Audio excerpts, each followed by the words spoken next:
Antlions were added to Grounded in the Hot and Hazy update. They are currently only found in the sandbox.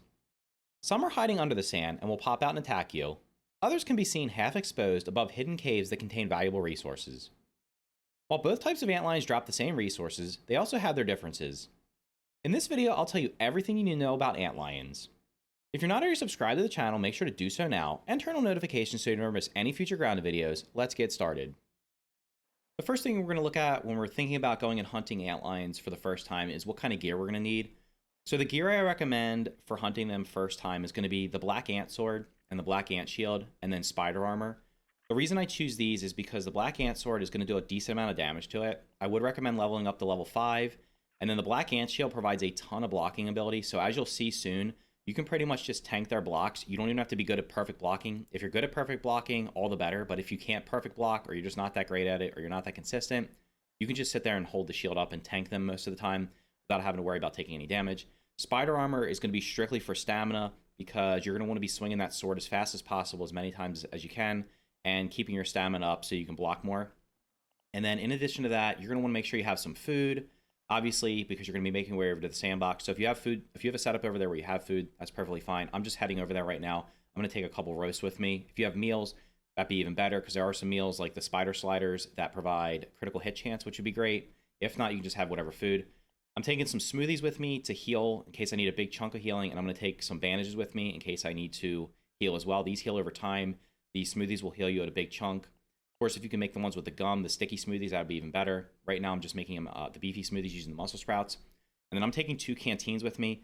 This is not 100% necessary, but you do get thirsty faster in the sandbox, especially during the daytime when you're sizzling. So you want to make sure you have at least 1 canteen. I'm taking 2 just to be safe.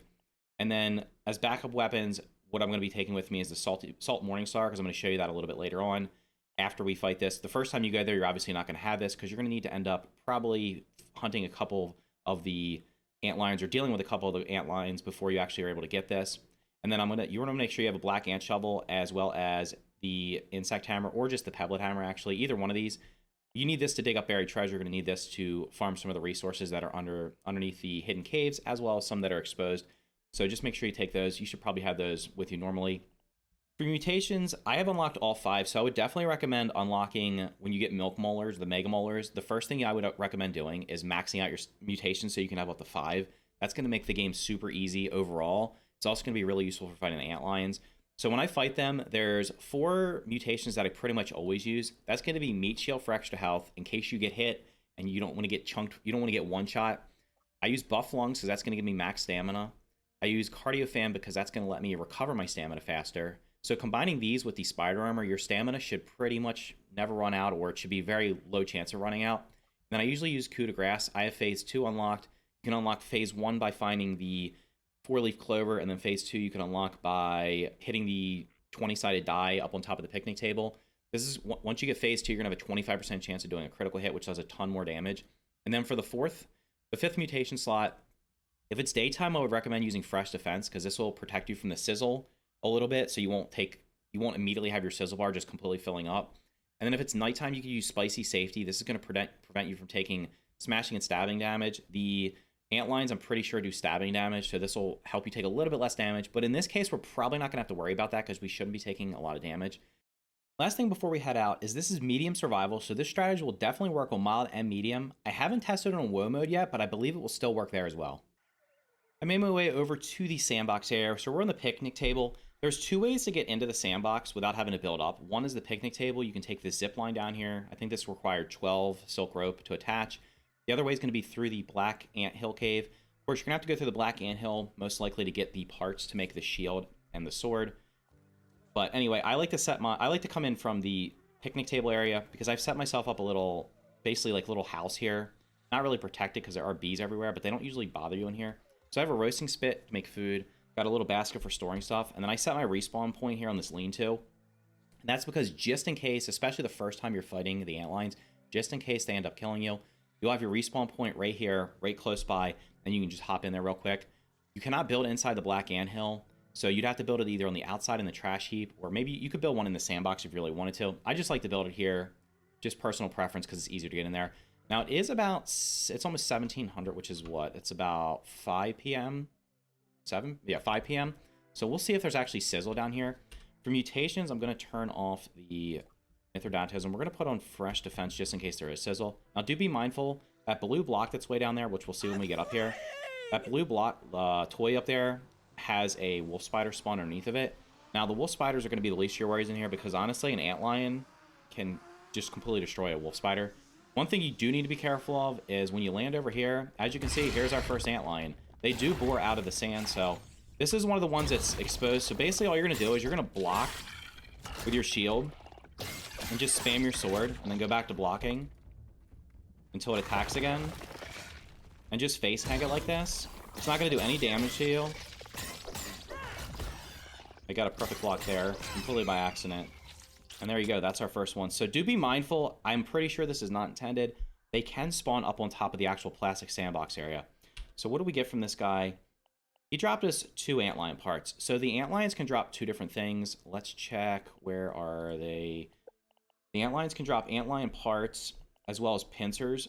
You will always 100% of the time get an antlion part. That is 100%, you will get that every time you kill one. It's usually, I think it's usually 2, I'm not sure. Pincers, on the other hand, are complete RNG. The first time I came over here and hunted antlions, I think I killed about 12 or 14 of them, and I got 2 pincers. The second time I came over and killed about the same amount, I think I got like 10. So I don't know if it's like a 50% chance, 25% chance. You're gonna get more parts than you do pincers. So just be mindful, and you do need 7 pincers in order to make the sword. And you do need pincers, I believe, to make the armor as well. Let's check real quick. So you're gonna need 5 parts, 8 and 2, and then the spurs.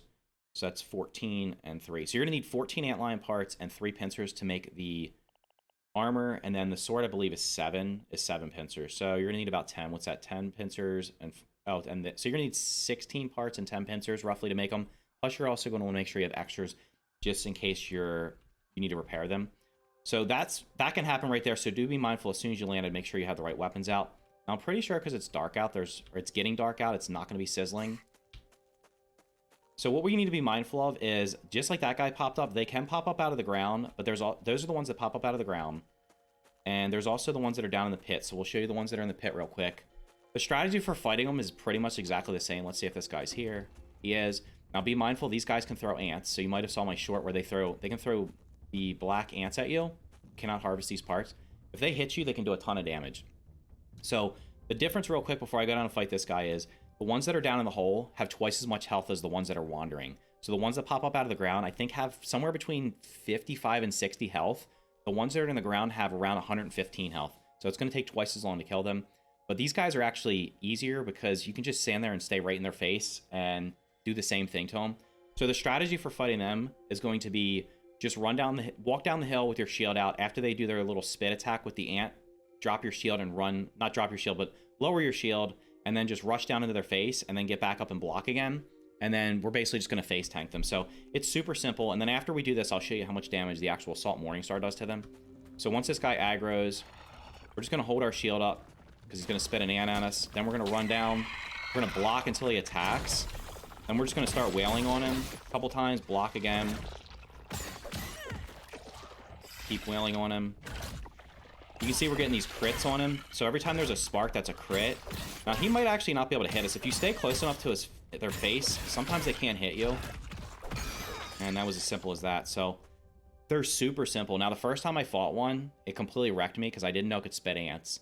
Then I got down there and someone told me when I was streaming that, hey, if you just get in their face, they can't, with the shield, it's going to be super easy. So I can't remember who told me that, but thank you for that. So the ones that are down in the holes, after you take care of them, you basically just grab their parts and you come on down here, and as you're going to see, there's going to be some rewards down here.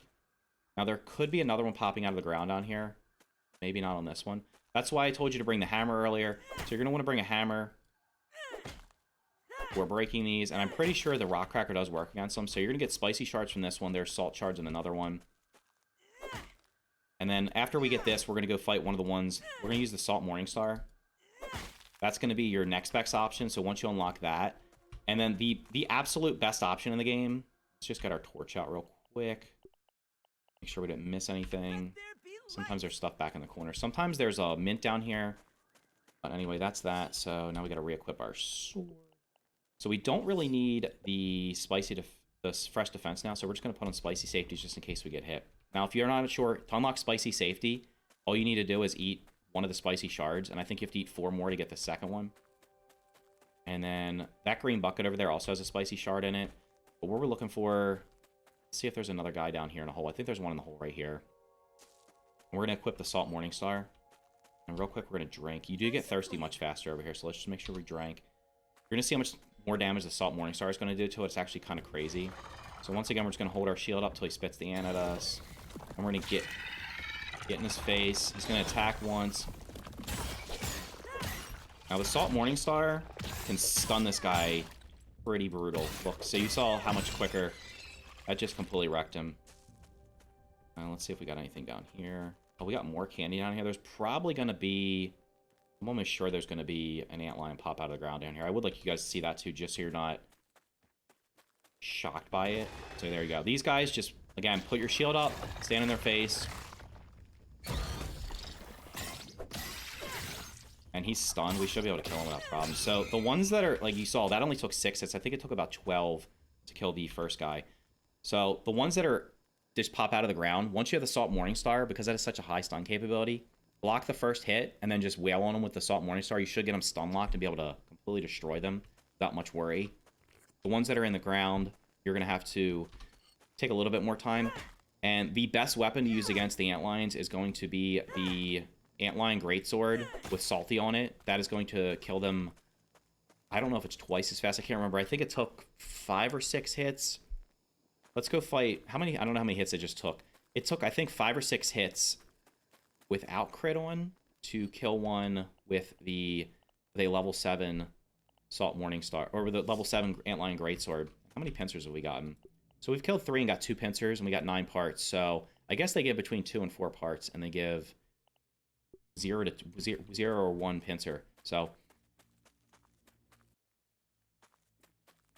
I did do a test against one of these guys using the Antlion Greatsword and just trying to block with it.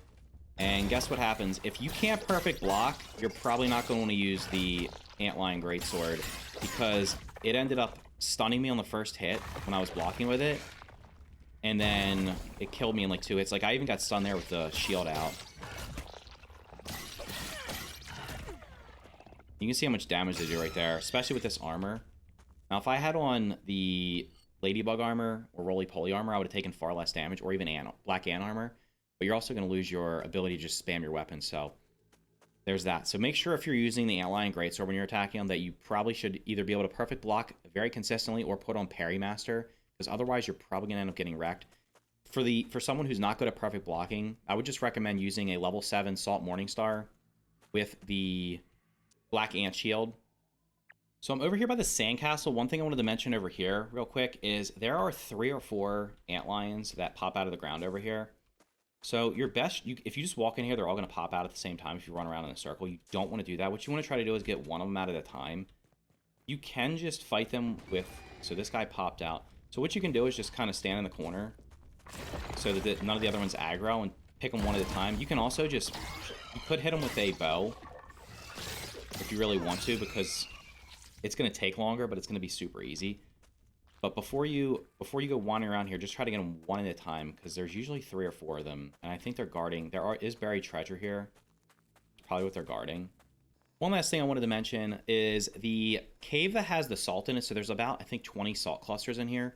After you kill either one on either side, so you got this one right here, and then it's one over here. There's 2 entrances in this. So when you take care of the one that's sticking out of the ground, when you come down here, don't start harvesting the salt. Come through here with your shield out and your Salty Morningstar or your Black Ant Sword, and there will always, from what I've seen, 100% of the time, 2 more of them will pop out of the ground. Now, I already took care of them before I started recording this. 2 of them will pop out of the ground, so once you take care of them, then you are free to come in here and harvest the salt clusters that are in here with your hammer. That's everything you need to know about Antlions and Grounded. Now you should be able to hunt them without much worry, so you can craft the best weapon in the game, the Antlion Greatsword. If you found this video helpful, click the like button below, and consider subscribing for more videos just like this. Thank you for watching, and I'll see you in the next video.